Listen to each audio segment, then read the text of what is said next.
Okay. Yeah, because I think that I think I had the reverse notion that majority of land was um like company owned, and that's Mm. why, everyone pushes for local farming because it's such a small population. I think that's the notion that I had misinterpreted, I guess. Companies that are specialized in one, so like raisin, like certain raisins companies like Lions Raisins, they have their own farms. Most farms are run by a family, and even Lions Raisins are run by the Lions family. So there's a lot more personality in those farms than the corporate structure that social media would tend to have you believe.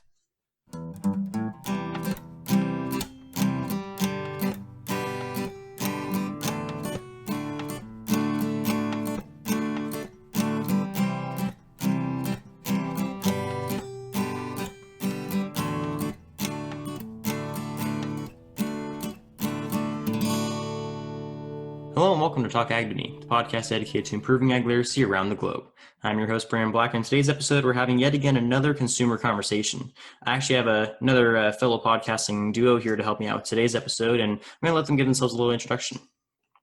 Hi everyone. My name is June, and I'm one half of Puzzled Minds podcast. And I'm the other half. My name's Ted. Awesome. So, these two guys have an awesome podcast that they'll tell you about more towards the end, but it's all about all kinds of crazy, questions and topics that might be rattling on the inside of your mind, or maybe they're things you never asked about. But I definitely enjoy some of the questions that they have answered, and we'll actually be talking about some of them on today's episode. So, before we get started, like I do with all my guests, would you guys just kind of mind explaining what connection or background, if any, that you have with the agriculture industry? So for me personally, I don't have any experience or ties to agriculture industry. The most that I have is probably just eating the food that's being produced by that. Yeah, I'm the same way. Absolutely zero. Know nothing about it other than I just consume that food. And if that industry went away, I'd probably starve to death. Perfect. Well, that's exactly the perspectives we're looking for. Clear mind is a lot more fun to have conversations with, in my opinion. But yeah, so I think that we had some great conversations before we started the episode about a lot of different topics that regard agriculture that a lot of people tend to not think about quite as much. Artificial intelligence, CRISPR and genetic modification. Even farming and social media. So we'll start to get into those topics more and more as the episode goes on. But before we start, do you guys have anything you want to any basic questions about agriculture you'd like to know, any misconceptions you might have heard that you want to talk about, anything like that? Off the top of my head, I don't have anything that's like burning, but I can guarantee you I'll definitely have some questions on the way, like while we are talking. Yeah, I'm kind of in the same boat. Curious to see, what you tell us about. So ask questions as I think of them. Awesome. So I actually used to start a lot of these segments off with a Jeopardy style question and answer round kind of thing. That was just very, very basic questions about agriculture. But as I found, the more guests I had on here, all of them were getting the questions right. And I felt bad for asking them because they're not hard questions, but I have heard wrong answers to them. So I try to not, ask those, but just out of curiosity, also has a couple. So first of all, do you guys know where chocolate milk comes from? I'm gonna say definitely not from a regular cow. I'm just going to assume it is from a cow, just flavored to taste like chocolate or something. All right, so it actually does, despite popular belief, come from just a regular cow. It's regular milk that is mixed with, chocolate that it gives it that flavor. It's essentially just, it's not. There's no like magic chocolate cow or brown cow that the milk comes from that makes it a different flavor. It's just regular old white milk that mixed up with chocolate, and then they sell it in the store just like anything else. I want to retract my statement and say that it comes from cows. No, and that's why I asked this question. John, racist.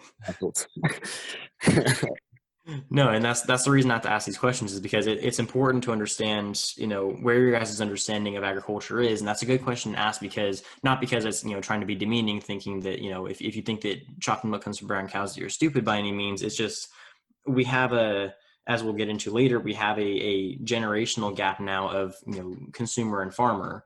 And so it's, a lot of people have misconceptions about the industry that kind of skews their understanding of how certain technologies in the industry work. So I wanted to kind of clear some of those things up so we know, what footing we can have the conversation on that's going to make sense and not kind of, just completely throw off your perception. Mm-hmm. So that being said, I think we can kind of start jumping into our first topic here. So you guys actually did an episode on this that you guys didn't touch on the agriculture side of it at all, more the sci-fi side, which I was, very interested to hear, but I also had some things I wanted to add to your conversation, but starting with artificial intelligence. So before I start with anything, what do you guys, what questions, comments, or concerns do you have about artificial intelligence, particularly in the ag sphere?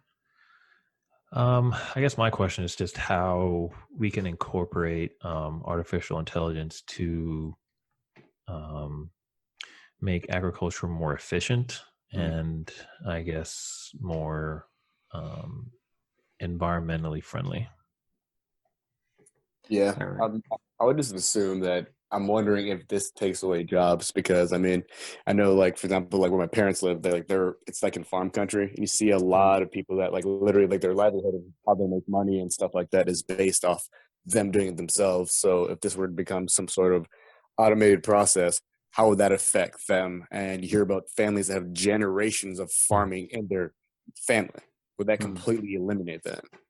If it just became, a bunch of, I guess essentially robots just doing all the work?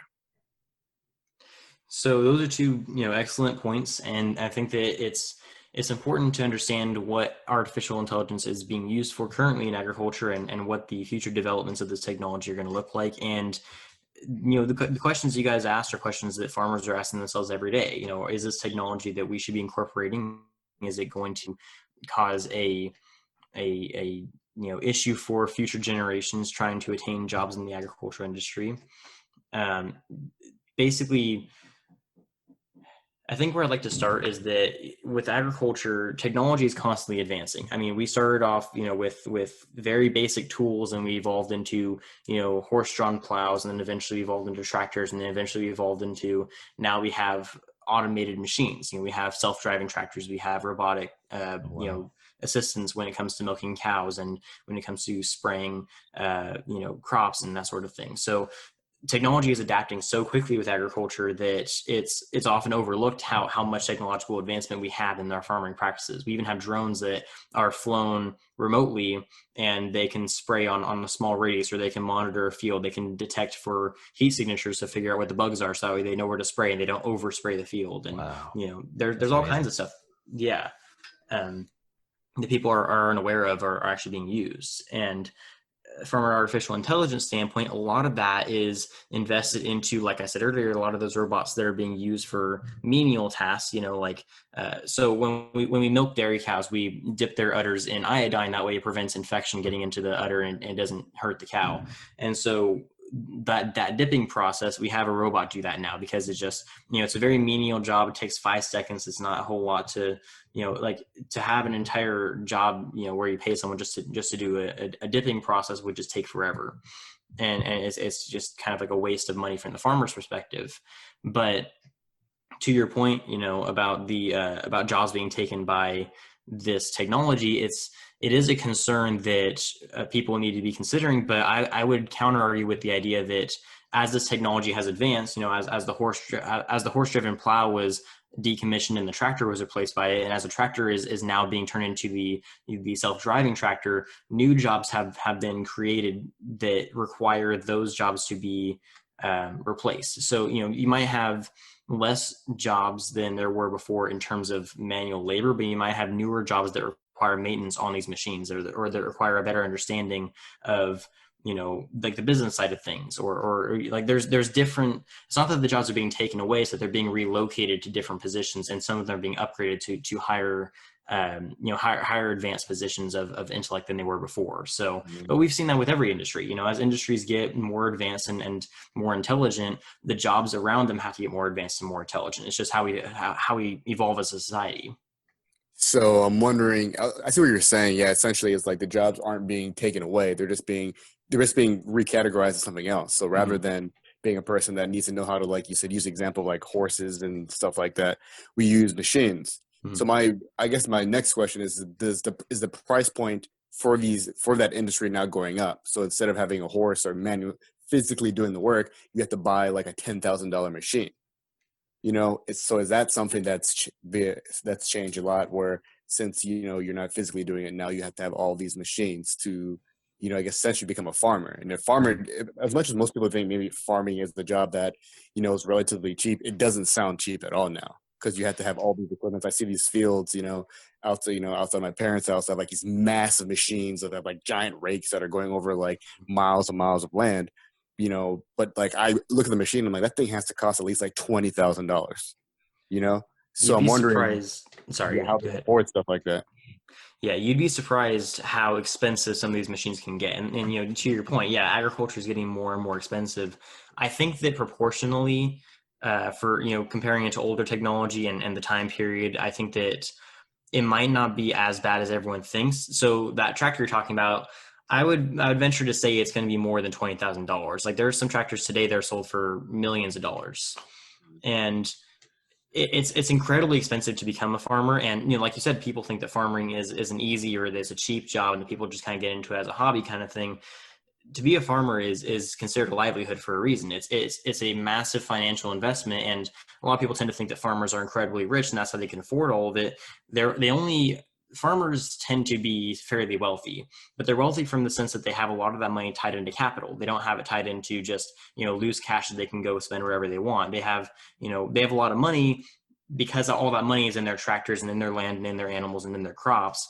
And not very much of it is available for them to just use on leisure. So there's a massive amount of expense that's associated with in the evolving technology that's used in modern agriculture. And to be fair, a lot of farmers use older practices until they can afford to adapt. And that's why we have a massive technological gap between certain farmers and other farmers.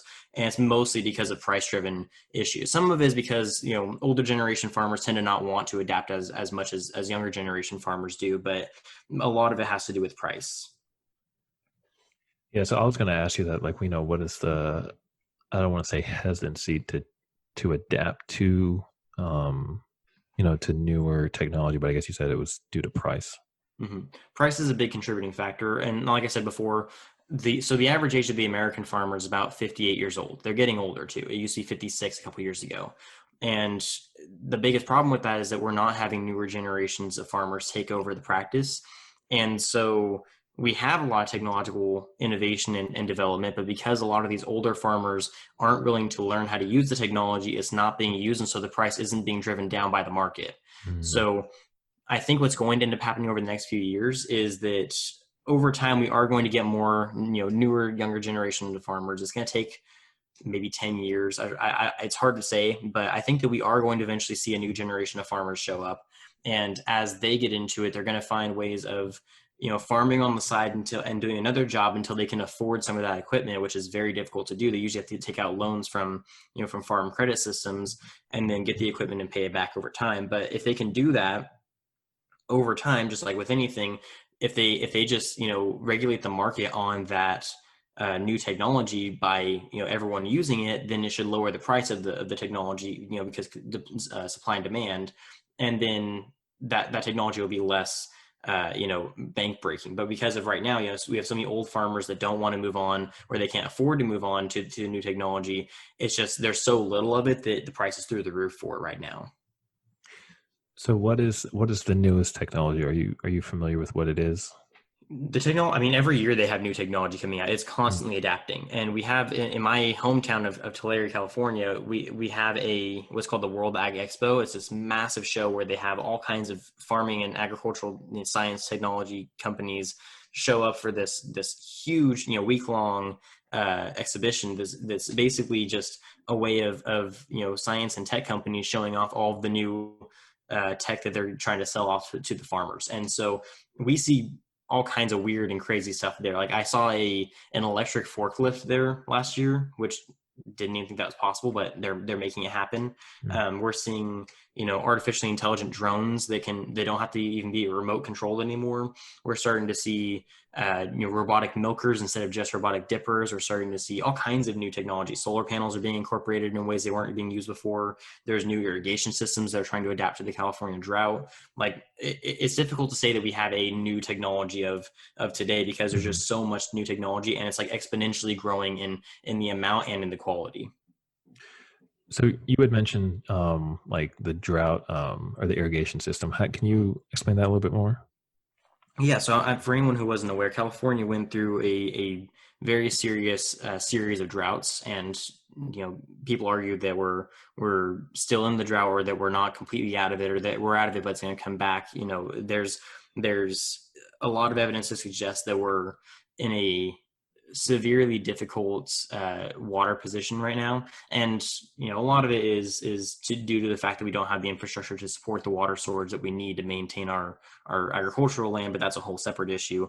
Basically, because of the drought in California, farmers are having to adapt by using drought resistant crops, by using new irrigation systems besides just sprinkler pipe in your field. Now they have drip irrigation, they have flood irrigation, they have all these different methods of irrigation, and they have timing systems. So they have, basically, agriculture has gotten so defined down to a science that they can figure out exactly how much water one crop's going to need, and that crop gets exactly that much water because of the regulated irrigation system. And so it's all because they're trying to save as much water as possible, because they don't know how much they're going to get that year. So it's a matter of adapting the technology to it to fit the environment's demands, instead of fitting the farmer's demands. So what factors contribute to how much a plant needs? Because you had mentioned that certain plants need a certain amount of water. So what factors do you have to look at when you're trying to determine how much water something needs?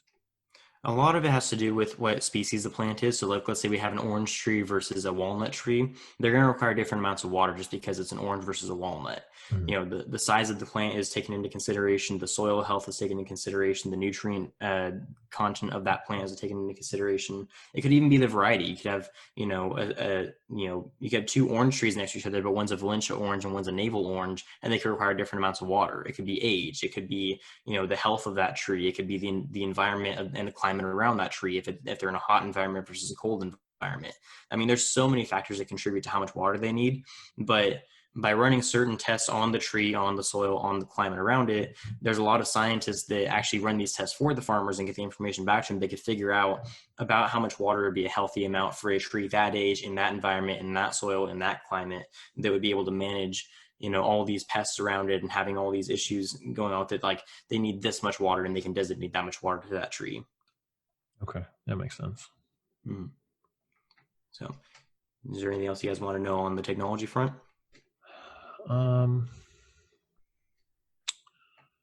the top of my head, I don't really have anything else. I guess no, I don't really have anything else in terms of technology. So I actually have a question. So I'm wondering, why is it that becoming a farmer, I guess from what you said, is becoming, I guess, less and less of an alluring job for coming generations? Because that's one thing I've noticed. Like you said, when the average age of a farmer nowadays is about 58 years old, and I just realized, like, I haven't seen any young farmers. Like, every time I drive by someone, tending to a field, I don't think I've ever seen somebody that's, it seemed to be in their 20s or anything. Why do you think that, people are, I guess, less and less wanting to become farmers? I mean, the short and simple answer is it's really freaking hard. And that's not, that's not my final answer, but basically a lot of it has to do with the fact that agriculture is becoming an increasingly difficult industry to stay involved in. Like we mentioned earlier, a lot of the technology is extremely expensive. A lot of the methods are extremely difficult to deal with. If you're a farmer in California, regulations are through the roof, and they're suppressing a lot of farmers from even continuing their farms, let alone taking up new ones. If you're talking about the Midwest, they have to follow a lot of California's regulations to trade with them. Trade agreements are a thing. The economy is an issue. There's a lot of hurdles for farmers to have to deal with that a lot of young people just don't have an interest in, because they see career opportunities outside of the agricultural sphere that will be more beneficial and profitable for their future generations. I think that's a big contributing factor to it. I think a lot of it is also part of the education system. A lot of people aren't taught that agriculture is even an option. because people think that to be in agriculture means you have to be a farmer. There's a lot of jobs in agriculture that don't have anything to do with being a farmer. You could be a PCA, you could be a vet, you can be a research scientist, you can be a chemical engineer, you could be a computer engineer. Like, I've talked to computer programmers who have worked on farms. There's almost every job can be associated with agriculture in some way, because agriculture relies on so many jobs to function, and so many jobs rely on agriculture to function. So I think that taking agriculture out of the education system has been detrimental to increasing the newer generations of farmers to take over. And the biggest problem with it is just, becoming a new farmer is next to impossible, and trying to take over an old farmer's operation is next to impossible to maintain. So it's just, there's so many things against them. I don't really blame them for not wanting to get into it. It's heartbreaking, as someone who was raised around agriculture and it being an industry we're all depending on. It's heartbreaking to see those numbers go down. I mean, the average farmer, the number of farmers is dropping drastically. The amount of farmland is dropping drastically. I mean, less than 2% of America is directly involved in growing food, but there's only so much that we can do at this point, and we're losing, farmers by the hundreds, every week. So it's just why they're not getting into it. I know how to get them into it is something I don't know. Yeah, because that's also something that, like, I think I realized also as well too, that I can't remember the last time I've met somebody that wanted to be that is a farmer, that it wasn't an inherited interest. Like, his father before him was a farmer, or the grandfather. I don't think I've ever met a person that had an interest that manifested just by themselves. Like, they're like, oh, I'm interested in this, therefore I want to become it. It always seems like something that's been passed down. And, as you just said, people with the starting up of everything next to near impossible, it seems like it's an industry that's basically, like, actually in danger of going extinct. And that's almost the reason why they have to replace it with robotics, because you're not going to get people that are interested in it at all in a couple of decades, where it's like, a farmer, what the hell was that? People actually did that, Seems like that's going to be more of the conversation in like 10, 20 years. Yeah, no, absolutely. And that's a big thing, is that, from the youth perspective, it just like I said, I can't blame them for not wanting to become farmers. It's like, the statistic that says that, like, I can't remember what it is, like 90% of startups fail or whatever, or 50%. I can't remember what the number is now, but that a good portion of startups fail. I would say that 99% of startup farms fail. Like, being a first generation farmer is nearly impossible. It's just, there's so much against you. I would never discourage someone from wanting to become a first generation farmer. I wouldn't blame them if their parents did. Shit. Statistically, if it's the 90% failure rate, I'm like, nah, dude. It's so hard. But the hard part is that we still need those farmers. We still need someone growing the food. We can't just rely on the robots to take it over, because agriculture is a human task. We could automize it as much as we want, but there always has to be a human element. And the United States is the number one agricultural country in the world. California is the number one agricultural territory in the world. Like, we can't afford to not have farmers, yet we're driving them away. And it's not that we're driving them away, so that everything is driving them away. And it's like, how do you convince a kid that has everything going for them to go raise a farm on the slim chance that it might work, when chances are probably not? It's a difficult conversation to have, but it's one that needs to be had. And I think that encouraging the next generation to become farmers isn't a bad thing, but we need to structure ourselves as a society and as an education system to prioritize the idea that food security should be something we should be looking out for, because it's, if food security goes out the window, then we're all screwed. I hate to harbor on the, like the 1% success rate of starting up a new farm, but so how do you, if for whatever reason, like, you're a younger generation of someone that has been a farmer, let's say that they don't want to become a farmer anymore. So, like, how do you, I don't want to say replace those people that are not wanting to do it, but how do you get people back into that, to fill those spots, I guess? And that's kind of the question that every farmer is asking themselves right now. You see, tons of kids of farmers that want to go on to do anything but agriculture. Like they grew up around the farm, so they don't want to take it over. They see how much stress their parents and grandparents go through. They see, all of the issues associated with agriculture as an industry. Not that the industry is bad, but just the amount of struggles the industry faces. It's just like, why would you want to put yourself through that? It's the best way to convince someone to get back into agriculture is something that I don't even know how to do. I mean, it's just like, if you guys find a way to do it, you let me know. Mhm. But I mean, I have friends who want to go back and start, work on the family farm. I also have a lot of friends that grew up on the family farm that don't want anything to do with it. And it's just that the problem with it is we have a lot of farmers who are, like you said, are older and are trying to retire, but their next generation doesn't want to take it over. And, how do we find that replacement? We have newer generation kids that want to become farmers. The problem is, if they don't inherit it, and they don't, and even if they find some farm to take over, without the experience, it's such a big learning curve that it usually scares them off by the first year. I mean, there's so much they have to adapt to if they've never had any experience in it. That it's just like, it's no wonder that that we have such a low rate of farmers, just because it's not an easy industry to survive in, but it is an important one that we stress the importance of, as much as possible. Yeah, makes sense. It's also something as well too, where the definition of farmer, I think, in this generation has changed. Like, I feel like some people, like you said, don't even really know what the amount of work that goes into farming. Because when I talk to like my friends, like, oh, I want to own a farm, their interpretation of farm is just having a lot of animals, like horses and key things. They're not talking about like towing to the land and all that stuff. So that's also something that I think this generation just does not have an interest in, where if the work doesn't equate to of hard work doesn't equate to a high reward, they're just not really about it. I think a lot of times you see people that are just interested in the more entertaining sides of some of these professions, like you're just mentioning. Like, I think you would have an easier time getting somebody into the more technological side of, agriculture, like, computer programming, or into, the AI aspects, than somebody that actually physically is even using the machines to tend to the land. That's an aspect where I personally haven't met anyone, within I've been on this planet for 29 years, and I have not met one person's like, I want to be a farmer because I want to do this and that. I've seen people interested in that field, but it's been more about the technological advancement, not the side, that still requires a lot of hard work. And that, coupled with I'm going to say 90%, failure rate if you start on your own. And then even if you inherit it, it's like, wow, it's like there's a steep learning curve. It just seems like an industry that has to almost evolve into something else. Otherwise, it completely die out.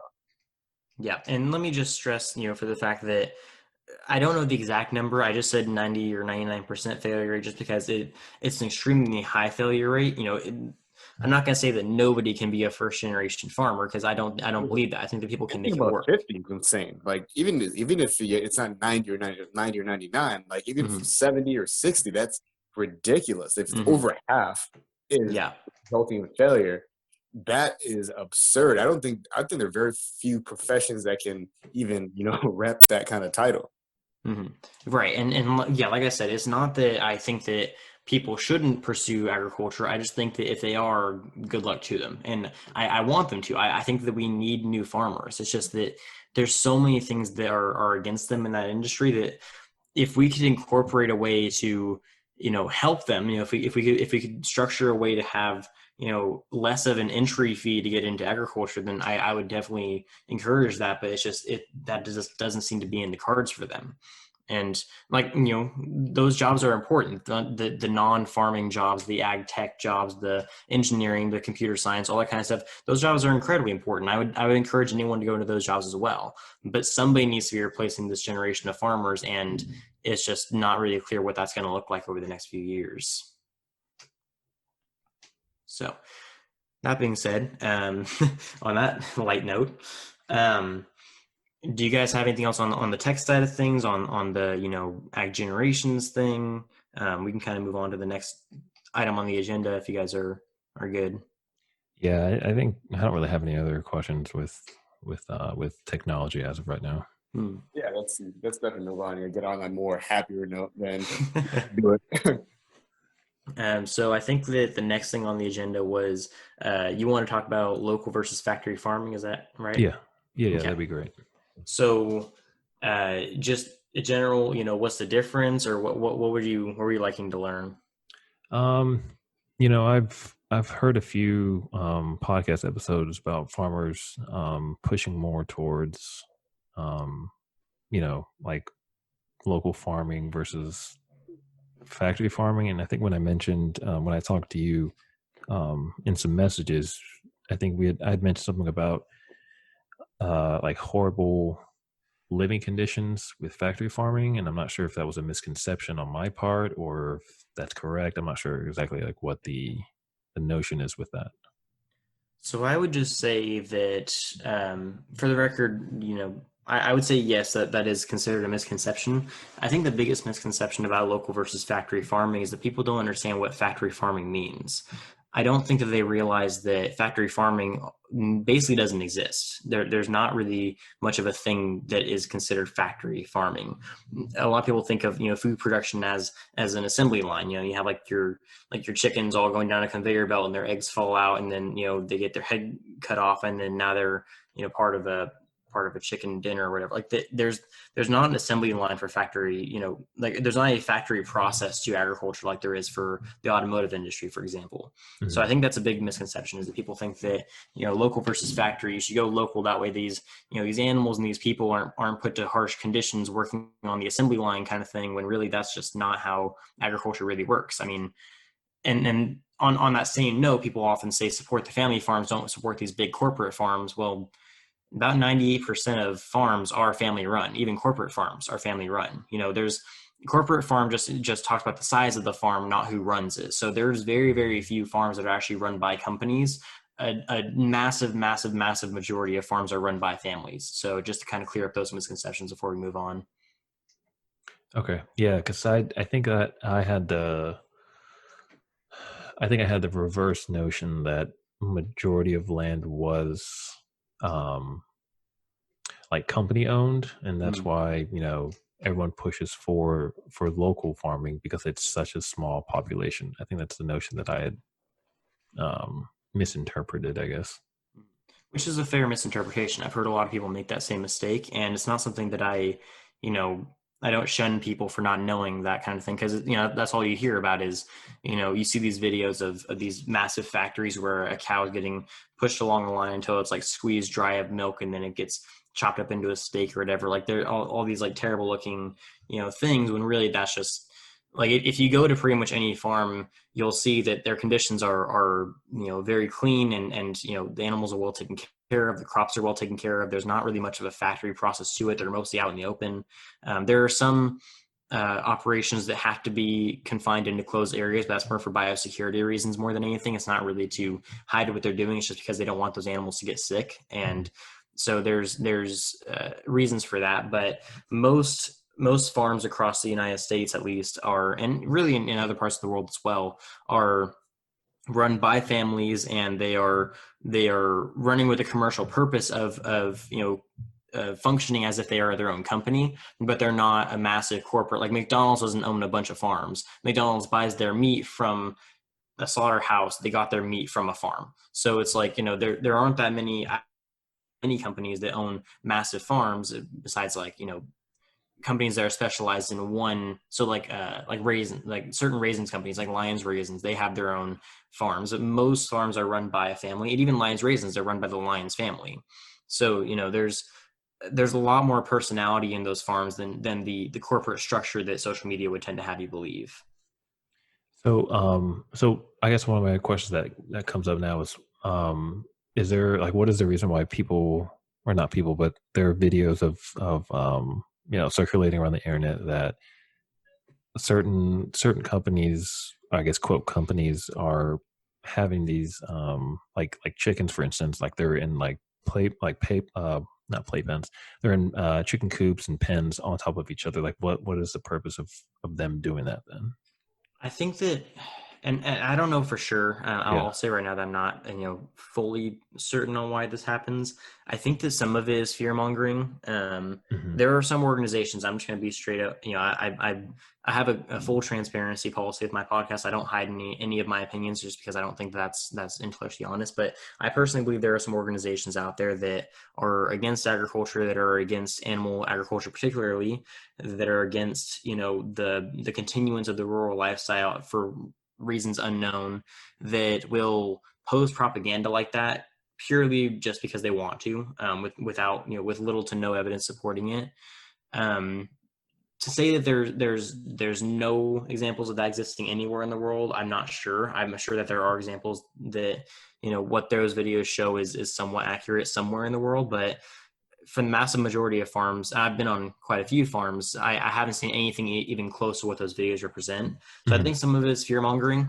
Those organizations just want to instill fear in people about something that they don't understand. I think that some of it is just poor education. So maybe somebody saw something in a movie one time and they just thought that that's how all things are everywhere around agriculture, and so they posted it. That tends to be how most misconceptions get spread, is that people see things in movies that aren't fully accurate and they take it to the extreme. So I think that might be part of it. I know that there is some fear mongering associated with labels on foods, like the antibiotic free, hormone free, GMO free, those types of labels. There's a lot of fear mongering associated with that. So I'm assuming those videos kind of follow a same suit as that. And a lot of that's even companies competing with each other. They say, well, I'm GMO free, even though all products of that caliber are GMO free, or whatever the case may be. So it could be something like that, like companies saying like, well, at least we don't factory farm. It's like, well, nobody factory farms. You're just saying that so you feel better about yourself. And it's hard to say. There's a lot of potential reasons. I have no evidence to support any of those being accurate, but from my experience, that tends to be the reason more often than not. It's just there's either a misunderstanding or there's fear mongering involved. So I guess that this might be a good way to transition to the next topic, and how does farming and social media kind of intertwine, or if they even do intertwine? So farming very, very recently joined the media landscape. And when I say very recently, I mean like within the past 10 years. Like, farming has not been social media for very long. Hmm. And it's kind of, it's hitting social media in a very, very rough way. Agriculture doesn't have a very good voice in the public, and it gets misrepresented quite a bit on social media. And I think that part of that, I think part of that is to blame on behalf of agriculture. They don't do a very good job of defending themselves or educating others, and that's what I'm trying to do with this podcast. They're getting better, though. I have seen quite a bit of agricultural organizations posting on social media and doing a really good job about it. Most of them are education based, some of them are just informational based, but I think a lot of it has to do with the fact that for so long there was no information about agriculture online, that when it finally did become available, there's already too much false information available, so nobody believed the actual stuff that was coming to light later on in life. So to say that agriculture has a rocky situation with media is kind of putting it lightly. But we're currently in the process. A lot of newer generation farmers, a lot of ag communications and ag education people, a lot of teachers, a lot of politicians are making a strong effort towards giving agriculture a voice on media and trying to alleviate some of those misconceptions that get spread around quite a bit. And some of that's positive, some of it gets somewhat negative, and they have debates on Twitter, which are never a good thing. So we usually try to discourage those, but they happen. You can't really stop them. So agriculture is slowly transitioning into being a somewhat positive presence on media now. Yeah, so I was going to ask, how are they using it? I guess you had mentioned that they're using it for advocacy, to have a voice in the social media community. Do they ever use it for recruitment, and kind of like, hey, um, agriculture is a really rewarding can you say that's a lifestyle? Oh I don't. yeah, absolutely. Yeah, so can do you, I guess, what are the ways are they using social media to benefit them besides having a voice? Yeah, for sure. There's tons of marketing and advertising opportunities on social media that a lot of newer agricultural companies are using. There's a lot of recruitment going on as far as you've probably seen those military ads, like the Go Army ads where they try to recruit people into the military. Agriculture hasn't necessarily done that, but they've been approaching more, similar types of advertising styles where they try to encourage people to pursue careers or at least study agriculture more deeply. And so I know a lot of advocacy groups that are posting just statistics about how few farmers we have and how we need more. So a lot of it is education based, but there is some recruiting, there's some commercial advertising. The problem with agriculture, I think, is that a lot of those communities are so tight knit that they don't want to go outside their community. And so they have a hard time reaching out to people who don't associate with them. And so we tend to have an echo chamber going on in the ag community. And that's kind of what I'm trying to do here is get outside the ag sphere and talk to people who aren't in that community to try to get them aware of what's going on. So most of it is advocacy and education. There is some commercial advertising. There is some recruitment. There's not really much else besides that. I mean, there's a few ag podcasts, but mostly they talk about ag news and, new technology coming out, and that's about it. They're not really educational for the consumer. They're more for the farming community, but anyone can consume that and appreciate it. I feel like, at least, like there's some really, really good episodes on there that I send to my non-ag friends all the time. So ag is slowly adapting to be a more mainstream topic in social media, but we're just so behind the ball. It's really tough to catch up. So I hope that, stuff like what I'm doing and what other people are doing in similar aspects are kind of reaching larger audiences than just the farming communities that are on Facebook. Yeah, I can see how being behind the ball with social media. I mean, social media is fairly new, but coming onto the scene a little bit later than when it first appeared, I can see that being a daunting task to incorporate agriculture and stuff into a social media twist. And I do hope that agriculture as a whole, it gets more exposure, because like you said before, I don't think that agriculture is necessarily broadcasted. I'm not sure if that's the word I want to use, but I didn't have any exposure to it in high school. It might be due to where I was, going to high school. I assume that maybe more like rural areas or have that in the curriculum, I assume. Again, I don't know. Funny that you say that. Yeah, we have 101 for like everything, like science, like mathematics, science, social studies and stuff like that. But something as vital as agriculture, you would tend to think that it deserves its like 101 course, and that's the thing that I find actually pretty surprising, because it's an industry that, yeah, we may not care about it, but if it goes away, you will see the adverse consequences of that. Like if we're not able to, have people to, even run these machines or, attend to all the land and stuff like that, that seems like an issue. Yeah, definitely. And agriculture does have somewhat of a presence in education. It's very, very little. There's a youth leadership organization, like I mentioned earlier, called Future Farmers of America, or FFA. And it does span across the entire United States. It's only in the United States, though. And it's treated as an elective. There's no, required classwork in general education that has anything to do with agriculture. And I personally think that's a mistake. And, like you guys mentioned, if this goes away, then we're going to notice it big time. So I think that it should be prioritized as a more prevalent topic to learn about in school, but that's just, maybe that's just the ag teacher and me talking. But it's got a presence there. I think that it just needs to be a little bit more appreciated than it is.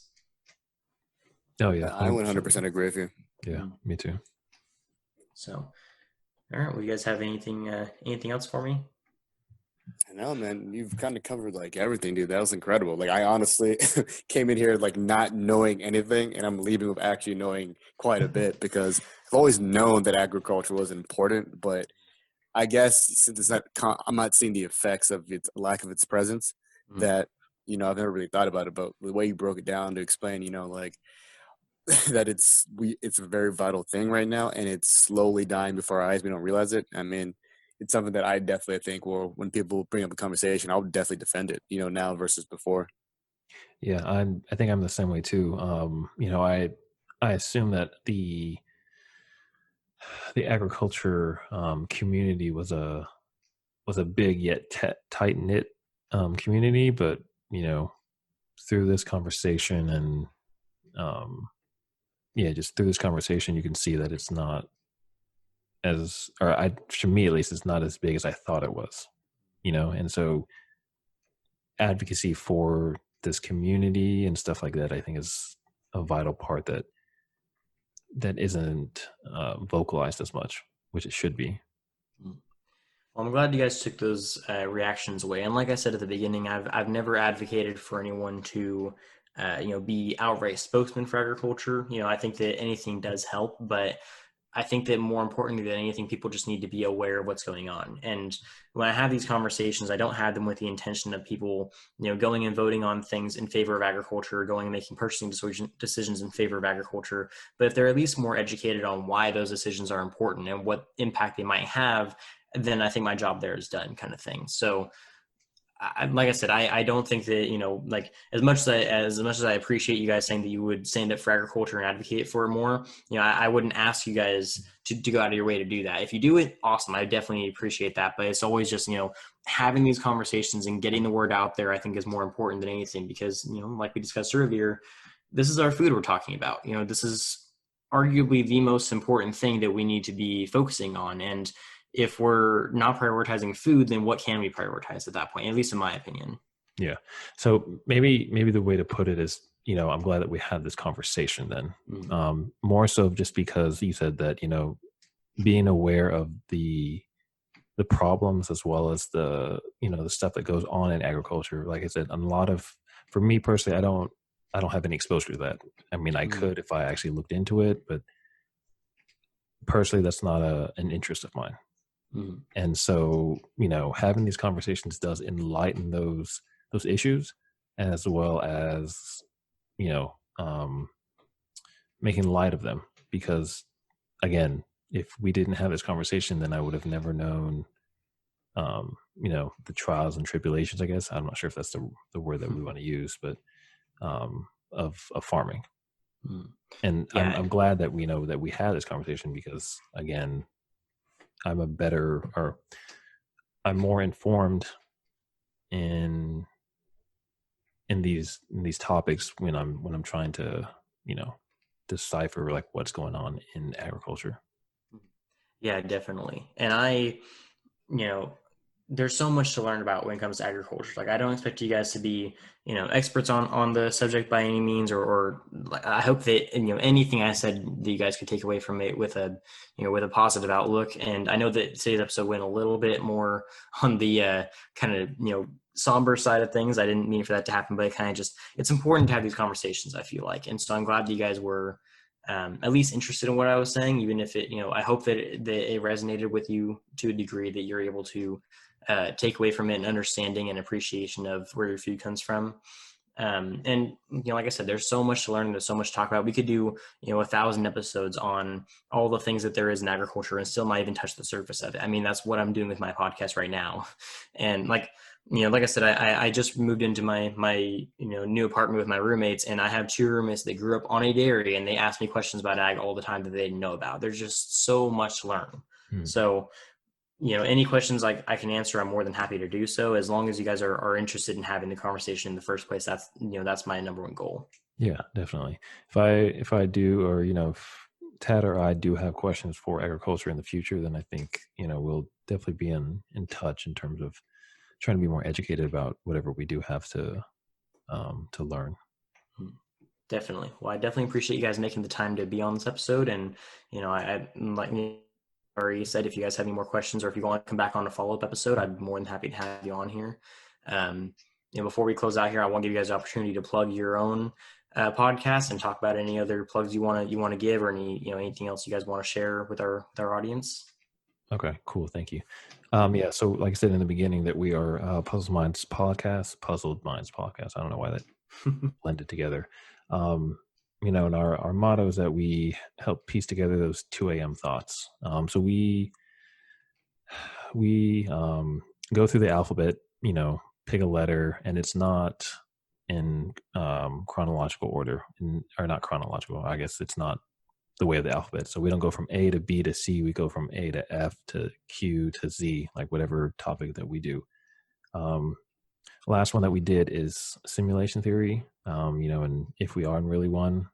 And this week we're actually in a few hours, we're going to be recording answering the internet's weirdest questions. So we have, user submissions and stuff like that. But other than that, we don't really have a theme. So we kind of just pick on whatever topic we want to talk about. And, it's kind of like a surprise to the listeners every week. So other than that, you can follow us at Puzzled Minds Podcast on Instagram. Our Twitter is Puzzled Minds Pod. And and our Gmail is puzzledmindpodcast@gmail.com, where you can submit a topic to us if you want to hear us talk about it. Awesome. Well, like I said, thank you again for joining me for this episode. I definitely recommend anyone going and checking out their podcast. I'll link it down in the description. I think it was a lot of fun. I don't know about you guys. I don't know if you guys have anything else you want to add to the closing out messages here. No, other than that, just, thank you for having this conversation, because really interesting. Yeah, like I said, it's not something that's definitely not in our avenue. But again, like you said before, it is important to have these conversations, and it's something that we need to have, whether it's casual conversations over some coffee or whatever it is, just within general, these are things that we need to be talking about that affect us, with our food chain and stuff like that. So, yeah. And today was a very conceptual, conversation. I mean, like, we didn't even get into the specifics of half the stuff that we talked about. We talked about, very general topics, which, like I said, well, my roommates will come in and say, "Hey, what can you tell me about the citrus industry?" And I can go on for just oranges for an entire hour. So it's like, there's so much to talk about, and there's so many things that, like, if you guys have any questions about, I'm more than happy to answer them. But today we kind of talked about ag issues and where the ag industry is going, ag education, media, which I think are very important topics. It's just that, I feel like I hope that I answer you guys' questions fairly well. Yeah, you did. Thank you so much for explaining those. So yeah, well, I'd like to like I said, very appreciative of you guys coming on here. I'll link you guys' stuff down in the description, and I hope that we're able to do potentially another episode in the future, talk about some more stuff, and at that point we might even have some other topics to bring onto the table, more specific types of topics. We had CRISPR on the agenda that we never got to, which is fine. We can always come back to another time. We talk about GMOs. We talk about, like I said, the robot thing tends to catch a lot of people's attention, but we have all kinds of stuff. I mean, there's so much we could go over. So, I'd be happy to have you guys back on for another time if you guys were interested. Yeah, definitely. Like I said, we'll be in touch with you, and we'll kind of coordinate that accordingly in terms of, time and topic wise, that something that comes up that maybe you listen to, you thought that would be a great topic. Yeah, just like I said, just reach out to us, or we'll reach out to you, whichever works. Yeah, definitely. Well, I like I said, I'm very appreciative of you guys coming on here. I'm very appreciative of our, listeners and guests and everyone involved, and anyone who helps out with this podcast is always a friend of mine. So thank you all so much. And don't forget, if you ate today, thank a farmer.